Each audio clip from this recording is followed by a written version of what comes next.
नमस्कार।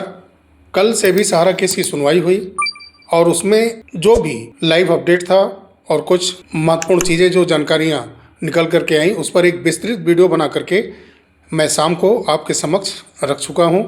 आर्डर की कॉपी अभी आई नहीं है। आर्डर की कॉपी जैसे ही आती है उस पर भी एक विस्तृत रिपोर्ट बना करके आपके समक्ष मैं रखूँगा। आज सहारा से संबंधित सुप्रीम कोर्ट के अंदर महत्वपूर्ण सुनवाई होनी है। Sahara India financial corporation limited versus Reserve Bank of India, ये लाइसेंस से जुड़ा मामला है। तो उम्मीद करते हैं कि आज इस पर एक महत्वपूर्ण आदेश आएगा, क्योंकि ये केस कंफर्म लिस्टिंग हो चुकी है। सुनवाई निश्चित की जाएगी तो शाम तक कोई महत्वपूर्ण आदेश इस पर भी आ सकता है। और फिर 17/10/2025 को Sahara credit cooperative societies versus income tax विभाग, ये केस लगातार टलता आ रहा है। इसमें इनकम टैक्स विभाग की तरफ से 6 सप्ताह का समय मांगा गया था अपना जवाब दाखिल करने के लिए। समय काफ़ी पहले ही निकल चुका है, तो उम्मीद करते हैं कि 17 को वो अपना जवाब लेकर के कोर्ट पहुंचेंगे। केस कंफर्म लिस्टिंग होगी और सुनवाई भी होगी। और 17 को ही एक केस और सुना जा सकता है, सुब्रत राय सहारा वर्सेज यूनियन ऑफ इंडिया। तो अगर इस पर सुनवाई होती है तो देखिए क्या निकल के आता है, इस केस में क्या बचा है, क्या चीज़ें स्पष्ट होती हैं। तो ये सुप्रीम कोर्ट के अंदर सहारा से कुछ जुड़े जरूरी केस हैं जो कि सुने जाने हैं, उस पर एक अपडेट था। वहीं उत्तर प्रदेश इलाहाबाद हाई कोर्ट के अंदर लखनऊ बेंच के समक्ष में सहारा सिटी से जुड़ा हुआ केस चल रहा है। इस पर भी कुछ आर्डर आया हुआ है। बहुत ही लंबा आर्डर है जिसमें पुराना जितना भी मामला है उसको विस्तार से लिखा गया है, लेकिन जो महत्वपूर्ण बिंदु हैं हाल फिलहाल में जो घटनाक्रम हुआ है उस पर हम लोग बात करेंगे। 22/10/1994 का जो एक एग्रीमेंट हुआ था, लाइसेंस का समझौता हुआ था सहारा के साथ, यूपी गवर्नमेंट कहिए, लखनऊ नगर निगम कहिए या लखनऊ डेवलपमेंट अथॉरिटी कहिए, इन सब के साथ एक समझौता हुआ था जिसमें टर्म एंड कंडीशन नंबर 3, जिसमें ये तय हुआ था कि जो 170 एकड़ भूमि सहारा को डेवलपमेंट करने के लिए दी जा रही है उसमें से 130 एकड़ में आम जनता के लिए, गरीब जनता के लिए आवास बनाया जाएगा। वहाँ पर उनके हित से जुड़ी सारी सुविधाएं दी जाएंगी, जिसमें कंपनी और सरकार सहभागी होगी और आम जनता को इससे लाभ दिया जाएगा। और जो 40 एकड़ भूमि है उसमें ग्रीन बेल्ट बनाया जाएगा, जिसमें कि हरा भरा पार्क है, बच्चों के खेलने की उपकरण सहित व्यवस्था होगी, व्यायाम से जुड़े हुए कुछ उपकरण के साथ व्यवस्थाएं दी जाएंगी ताकि वहाँ आम नागरिक सुबह शाम जाकर के व्यायाम करें। अच्छी पार्किंग की व्यवस्था की जाएगी। ये सब चीज़ें उस टर्म एंड कंडीशन में रखी गई थी, लेकिन हुआ उसके ठीक विपरीत। सबसे पहला गलत काम इन्होंने क्या किया कि पूरे 170 एकड़ जमीन में चारों तरफ से एक बाउंड्री वॉल बना ली। उसमें छोटे छोटे नाली नाले का निर्माण करा लिया, 30 मीटर लगभग चौड़ी सड़कें बना ली और जिस आम जनता, गरीब जनता के लिए आवास की व्यवस्था करनी थी उनके लिए तो दरवाजे ही बंद कर दिए गए, यानी आम जनता का प्रवेश ही वहां पर वर्जित कर दिया गया। आम जनता उस सहारा शहर के अंदर जा ही नहीं सकती थी। अब उसमें इन्होंने किया क्या, राजमहल जैसे सुख सुविधाओं से लैस बिल्डिंगें बनाई गई, उसमें सारे अत्याधुनिक उपकरण रखे गए, जिसमें ऑनर फैमिली सहारा का शीर्ष प्रबंधन रहने लगा। काफी कर्मचारी उनकी सेवा भाव के लिए रखे गए, कुछ उसमें काम भी सहारा से जुड़ा होता रहा, कुछ मवेशी पशु भी रखे गए, इलेक्ट्रीशियन भी थे, कपड़े धोने के लिए लॉन्ड्री का भी इस्तेमाल किया गया, सारा सुख सुविधा उसमें बना लिया गया। और ये फिर उद्देश्य जब विफल हुआ तो फिर लगातार उनको नोटिस पे नोटिस दिया जाने लगा। 1997 से लगातार उनको नोटिस दिया जा रहा है।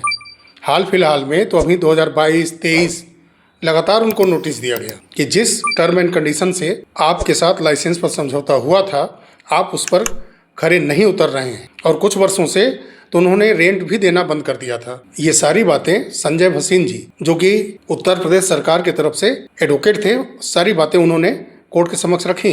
अब उसके बाद सहारा की तरफ से जो एडवोकेट थे उन्होंने कुछ बातें कही कि पूरे परिसर को सील कर दिया गया है, यानी आसपास की जो बाउंड्री वॉल है और 6 उसमें जो गेट हैं सबको बिल्कुल सील कर दिया है नगर निगम ने। तो जब सील किया ही है तो करेंगे ही, पूर्णतया करेंगे। ये थोड़ी होगा कि कोई एक दरवाजा खोल दिए और उसमें सहारा के लोग आए जाएं।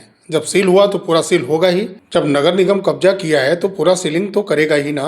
और फिर उन्होंने कहा सहारा के वकील ने कि जो रिट याचिका कोर्ट के अंदर लगाई गई है उसका नोटिस नगर निगम को यानी यूपी सरकार को देने के बावजूद भी उन्होंने जबरन सहारा सिटी पर कब्जा कर लिया। और आगे यह भी कहा गया कि सहारा शहर के पूरे परिसर के अंदर में जितने भी मवेशी थे, पशु थे और सहारा ऑनर हो या मैनेजमेंट टीम के लोगों के जो लग्जरी गाड़ियां हैं, कारें हैं, ऐसी संपत्तियां हैं जो वहां से हटाई जा सकती हैं, कहीं और ले जाकर के रखी जाती हैं, इन सब का लिस्टिंग करके ब्यौरा सहारा को नहीं दिया गया। ये सहारा के वकील का कहना था।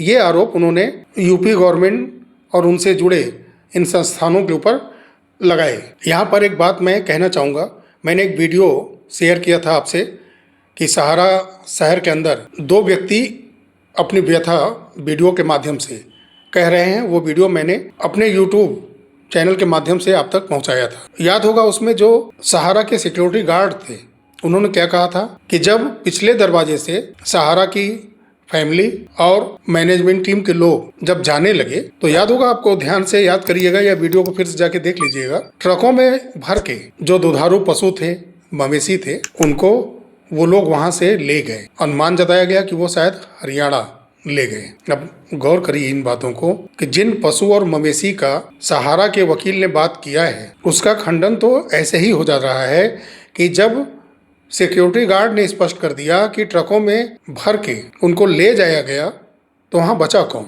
हम लोग कोई वीडियो बनाते हैं या कोई चीज़ें देखते हैं तो इतना आसानी से दिमाग से हटता नहीं है, क्योंकि काम ही कुछ ऐसा है, तभी तर्क वितर्क कुतर्क सब हो सकता है। सोचिए कि सिक्योरिटी गार्ड क्या बोल गए और वकील यहाँ पर सहारा के क्या बोल रहे हैं। एडवोकेट संजय भसीन जी ने स्पष्ट किया कि 11 सितंबर को जो आदेश दिया गया था उस समय से 27 सितंबर तक इनको समय दिया गया था कि उसके बीच में ये अपना सभी सामान वहां से निकाल लें, क्योंकि नगर निगम वहां पर उसके बाद कब्जा करेगा। अब सोचिए 11 सितंबर और फिर 27 सितंबर के बीच में कितना गैप है। सहारा की तरफ से ऐसा नहीं किया गया और वहीं यूपी सरकार की तरफ से सिर्फ 2 दिन में ये पूरी कार्रवाई कर ली गई। जो भी सामान था उसको उन्होंने सुपुर्द कर दिया, पूरा परिसर खाली करवा करके सीलिंग के कार्य को पूरा कर लिया गया। अब 27 सितंबर के बाद 6 अक्टूबर के बीच में सरकार की तरफ से जो एडवोकेट संजय भसीन जी थे उन्होंने स्पष्ट किया कि उस दरमियान में जितने भी लोग अंदर थे सभी लोग क्रमशः अपना सामान बारी बारी उठा करके ले जा चुके थे और जो बचा था 2 दिन के कब्जे के दौरान सारे सामानों को वहां से निकलवा दिया गया। फिर उसके बाद सीलिंग की पूरी कार्रवाई की गई। फिर आता है जस्टिस की तरफ से कुछ आदेश देने का समय। उन्होंने स्पष्ट किया कि याचिकाकर्ता के द्वारा उठाए गए मुद्दे पर विचार करने योग्य है, यानी सहारा याचिकाकर्ता है तो उसके द्वारा जो याचिका लगाया गया है उस पर विचार करने का प्रयास कोर्ट करेगी। तो जो जेन्युइन आर्गुमेंट है दोनों पक्षों को रखने के लिए 30 अक्टूबर तक का समय दिया गया है। 30 अक्टूबर को दोपहर 2:15 बजे फिर लखनऊ बेंच के पास ये केस सुना जाएगा। और आदेश में कोर्ट की तरफ से ये भी कहा गया कि सहारा के एडवोकेट की तरफ से जो मवेशी पशुओं का जिक्र किया गया कि उसमें अभी हैं तो परिसर को खोल करके उन मवेशी पशुओं को बाहर निकाल करके कान्हा उपवन में रखा जाएगा। जब तक इस केस की सुनवाई हो रही है तब तक उसका देखभाल वहीं पर होगा। तो जो प्रमुख तथ्य थे इस केस के, जो फैक्ट था वो हमने आपसे चर्चा की है। बाकी आप स्वयं से इस पर विचार कर सकते हैं कि कौन सही है कौन गलत है। तो चलिए साथियों, मिलते हैं अगले वीडियो में। तब तक के लिए नमस्कार, जय हिंद, जय भारत, वंदे मातरम।